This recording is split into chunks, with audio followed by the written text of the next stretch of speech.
falar sobre a imagem do Supremo Tribunal Federal. Na política, vamos olhar em detalhes para as rusgas no campo da direita e ainda as medidas do governo para tentar conter a alta do preço dos combustíveis. Hoje, a gente começa ouvindo a opinião do nosso comentarista Alessandro Soares. Tudo bom, Alessandro? Bom dia. Bom dia, Carol. Bom dia a todos. Vamos lá, Alessandro. Nosso primeiro assunto, Supremo Tribunal Federal. É um tema que volta aqui ao nosso quadro, a imagem da instituição, diante das revelações de que ministros do Supremo viajaram em aviões particulares de empresários ou advogados recentemente. Informações que foram trazidas pelo jornal Folha de São Paulo, pelo jornal Estado de São Paulo e confirmadas pela CNN. Temos os ministros Alexandre de Moraes e Dias Toffoli, que teriam embarcado em aviões de uma empresa de Daniel Vorcaro, dono do Banco Master, e Cássio Nunes Marques, que teria viajado várias vezes no avião de um advogado eleitoral que defendeu Cláudio Castro no TRE. Vale lembrar que Cássio Nunes Marques não só participou do julgamento do ex-governador do Rio no TSE, como votou pela absolvição dele e vai comandar a Corte Eleitoral nessas eleições. Bem, Alessandro, eu fiz aqui um apanhado geral para trazer a seguinte pergunta. Hoje, qual que é o tamanho do desgaste do Supremo Tribunal Federal? Carol, o desgaste eu diria que não é só do Supremo Tribunal Federal. Hoje nós temos um desgaste institucional no Brasil, dos três poderes. E aí eu tomaria um pouquinho só de cuidado, eu tenho tentado ter um pouco de responsabilidade com relação às críticas que devem ser feitas ao Supremo Tribunal Federal, ou melhor, aos ministros do Supremo Tribunal Federal com relação aos seus comportamentos. Veja, essa semana eu fui numa consulta de rotina no médico e eu entrei e o médico me perguntou qual era a minha profissão. E eu falei, eu sou professor de Direito Constitucional. E imediatamente esse médico me disse, bom, está na hora de prender alguns ministros do Supremo Tribunal Federal.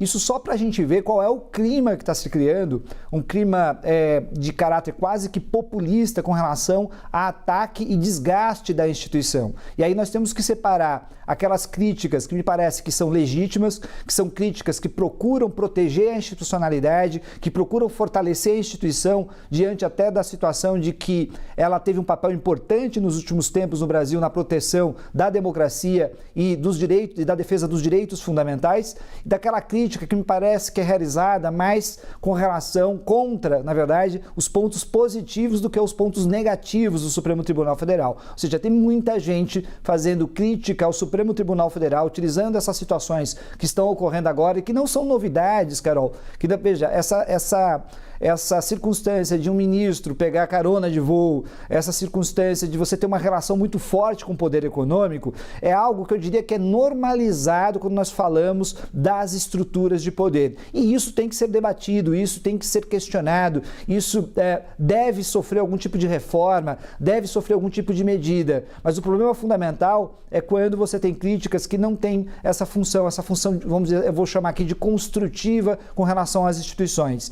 Agora, quando você pega essa questão dos ministros pegarem caronas, né, e aí você tem uma situação que é investigada, que é colocada, que é traduzida para a população em geral, a partir das redes sociais, a partir das mídias, você precisa de uma resposta institucional imediata, você precisa de uma coordenação que deve ser realizada pelo presidente do Supremo Tribunal Federal e você precisa de maior transparência. Talvez falte nesse momento respostas claras do Supremo Tribunal Federal com relação a essas acusações. E essas acusações, veja, um ministro ou outro pode achar essa acusação leviana, alguém pode estar exagerando com relação a essas acusações, mas o fato fundamental é que as pessoas têm direito à transparência, têm direito a conhecer o que acontece no Supremo Tribunal Federal e se houve algum tipo de comportamento que não seja devido. E não estou falando aqui de cometimento de crimes necessariamente, às vezes é um comportamento que não é adequado para o Supremo Tribunal Federal e que só cria um desgaste, como você bem disse, da imagem do Supremo. E aí eu preciso de certas medidas para tentar criar uma manta de proteção da institucionalidade, que é muito importante e que está na Constituição de 1988. Carol. Vamos já para o nosso segundo assunto, Alessandro, esse vem da política. O ex-deputado Eduardo Bolsonaro e o deputado Nicolas Ferreira protagonizaram mais uma discussão nas redes sociais. E aqui de uma forma bem resumida, o Eduardo Bolsonaro acusou o Nicolas de compartilhar conteúdo de um perfil de direita que não apoiava a pré-candidatura presidencial de Flávio Bolsonaro. O deputado mineiro, então, respondeu com riso à publicação, o que provocou críticas do filho do ex-presidente. Alessandro, o que essa briga pública significa para as eleições? A pergunta que o Liberdade de Opinião traz é: Flávio Bolsonaro vai conseguir unir esse campo político depois desses conflitos no PL? Carol, o Flávio Bolsonaro, é importante nós falarmos, é uma candidatura que foi imposta pelo pai, não simplesmente para defender o campo da extrema-direita, mas principalmente para ter uma proteção familiar, ou seja, alguém que em tese confia mais e que em tese pode levar o nome e a sua liderança à frente, mesmo ele estando preso. E essa candidatura foi colocada a contragosto no campo da extrema-direita e também da direita. Quando o Flávio Bolsonaro entra na corrida presidencial, no primeiro momento, ou pelo menos nessa pré-candidatura que começa a se desenhar, nesse primeiro momento você tem muitas críticas e até mesmo algumas piadas, algumas pessoas dizendo que não é sério, etc. Isso vai ganhando corpo nas pesquisas. Isso não necessariamente faz com que a própria extrema-direita siga em direção a Flávio Bolsonaro, porque Flávio Bolsonaro não é, de maneira nata, natural, o líder ou a liderança com relação ao bloco da extrema-direita. O seu pai é, com certeza, mas Flávio Bolsonaro não é. Então ele tem que provar essa liderança. E quando ele entra nesse cenário, ele tem dois desafios importantes.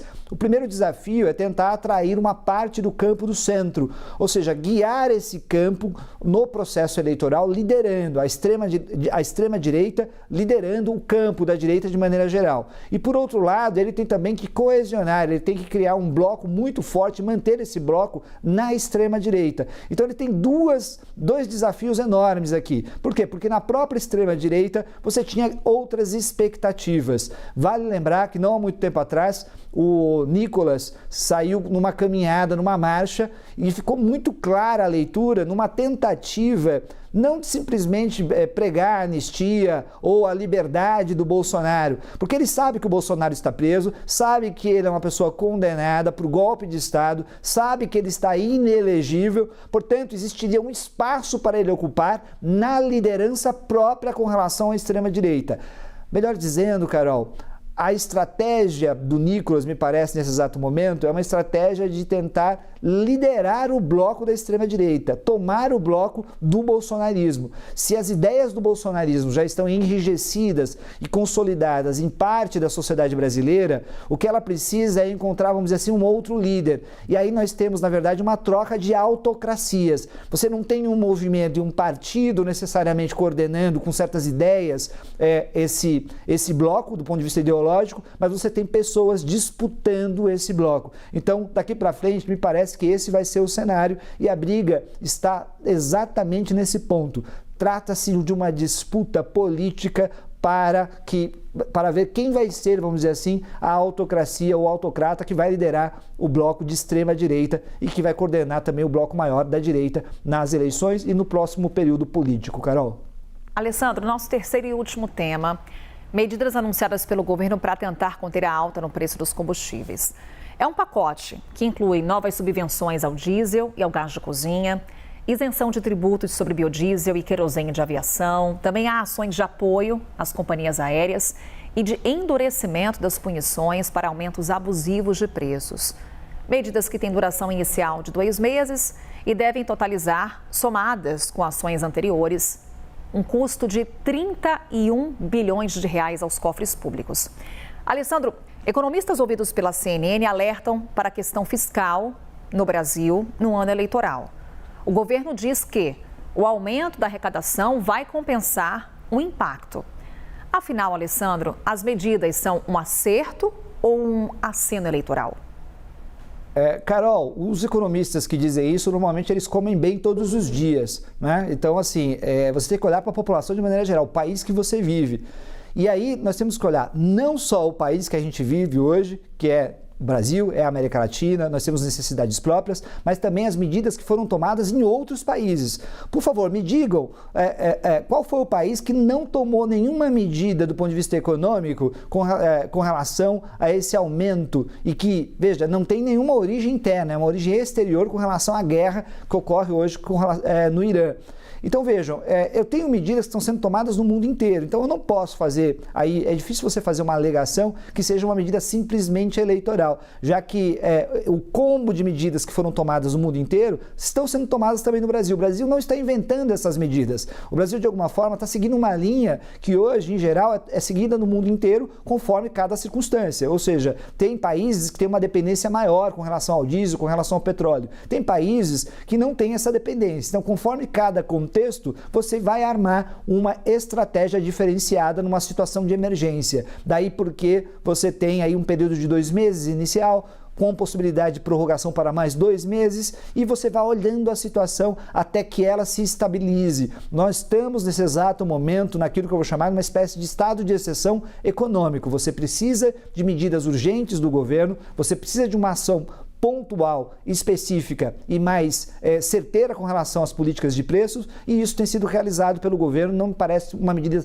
simplesmente eleitoral. Tem impacto fiscal? Terá efeito fiscal. Não tem como não ter efeito fiscal. Como teve a pandemia e todo mundo falou que o mundo ia acabar, como teve todo o período anterior à pandemia, quando nós falamos de crises econômicas e assim por diante. Mas o Estado não pode se calar nesse momento, Carol. E aí você tem um governo tentando fazer medidas. O que nós podemos tentar discutir e podemos até questionar qual é a melhor medida, qual é a pior, mas ficar em silêncio, ficar como um mero observador e espectador da situação econômica, vendo a situação se deteriorar no bolso do cidadão. Eu estou falando aqui de quem pega avião todos os dias, da classe média, eu estou falando aqui das pessoas que abastecem seus carros todos os dias e das pessoas que se alimentam todos os dias, que tem que comprar, por exemplo, um botijão de gás. Então veja, Carol, é quase que inevitável que o governo tome essas medidas, e aí, concluindo, eu diria que não é simplesmente, não são ações simplesmente de caráter eleitoral. Existe um cuidado a ser tomado com a questão fiscal, mas nesse momento eu não posso ser ideológico, eu tenho que ser realista e eu tenho que tomar as medidas necessárias com relação à situação vivenciada no país, Carol. Essas foram as opiniões do Alessandro Soares, nosso comentarista aqui com a gente. Alessandro, muito obrigada, um ótimo dia. Ótimo dia, Carol.